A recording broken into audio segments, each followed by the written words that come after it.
Bonjour et bienvenue dans ce nouvel épisode dédié à votre vie de couple. Dans les épisodes précédents, nous avons abordé les problématiques de communication. Dans ce nouveau podcast, je vous propose de parler de l'attachement anxieux et de son impact sur la relation de couple. Cette terminologie de l'attachement anxieux est issue de la théorie de l'attachement développée par le psychiatre et psychanalyste britannique John Bowlby dans les années 50. Cette théorie fait toujours référence de nos jours.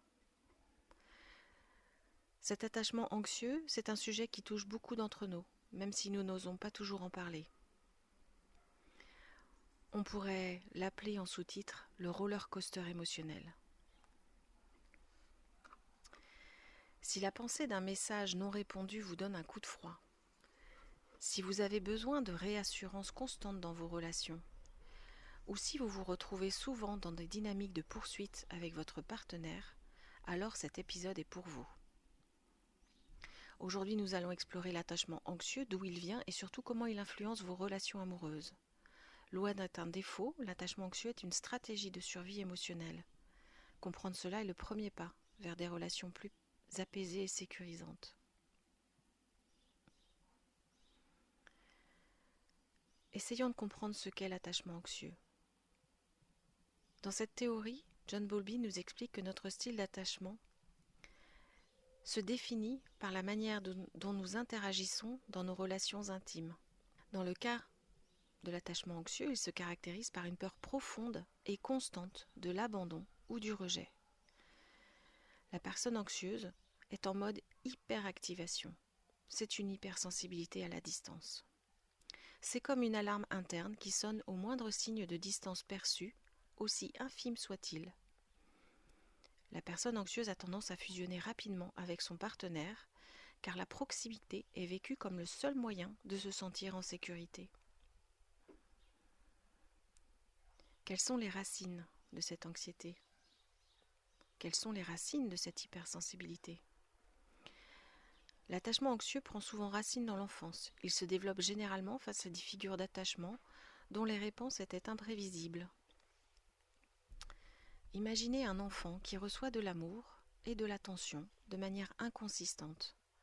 Parfois ses parents sont disponibles et chaleureux, parfois ils sont distants ou distraits. Pour obtenir l'attention nécessaire, l'enfant apprend à amplifier ses émotions et ses besoins. Il devient hyper vigilant face aux signaux de ses parents, craignant de ne pas être vu ou entendu. À l'âge adulte, ce mécanisme persiste. Nous entrons dans des relations avec la conviction inconsciente que l'amour est instable et que nous devons nous battre pour le maintenir. Cette croyance nourrit une faible estime de soi et un besoin constant de validation externe. Si mon partenaire me valide, alors je suis digne d'amour.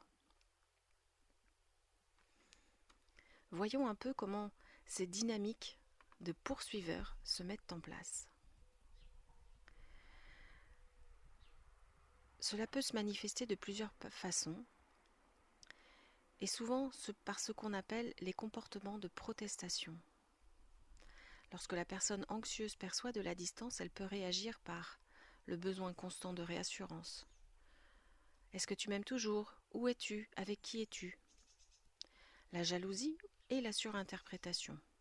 Un retard de réponse est immédiatement interprété comme un désintérêt ou un rejet. L'accrochage et la fusion. La peur d'être seul ou d'être abandonné conduit à vouloir passer tout son temps avec le partenaire. Enfin, la manipulation émotionnelle ou la colère. Ces réactions souvent involontaires sont en réalité des tentatives désespérées de restaurer la proximité et de provoquer une réaction chez le partenaire. Ce cycle amène à un épuisement émotionnel. La personne anxieuse vit un roller coaster, soulagée par la proximité, puis paniquée dès que la distance s'installe. L'une des dynamiques qu'on rencontre souvent en thérapie de couple, c'est cette fameuse danse entre l'anxieux et l'évitant. C'est le scénario le plus fréquent et aussi le plus douloureux. Alors que l'anxieux recherche la fusion et la proximité pour se rassurer, l'évitant recherche l'indépendance et l'espace pour se sentir en sécurité. L'anxieux est le poursuiveur, l'évitant, le fuyant. Cette dynamique est un véritable piège. Plus l'anxieux se rapproche, plus l'évitant s'éloigne, ce qui confirme les peurs de l'anxieux et intensifie la poursuite. Le résultat est une spirale de frustration et de malentendus qui peut détruire la relation. Alors quelles sont les pistes pour changer ? La bonne nouvelle, c'est que l'attachement anxieux, ça n'est pas une fatalité.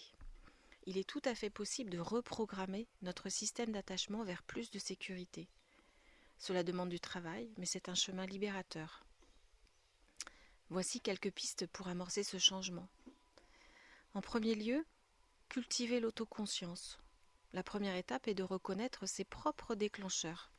Quand la panique monte, observez-la sans jugement.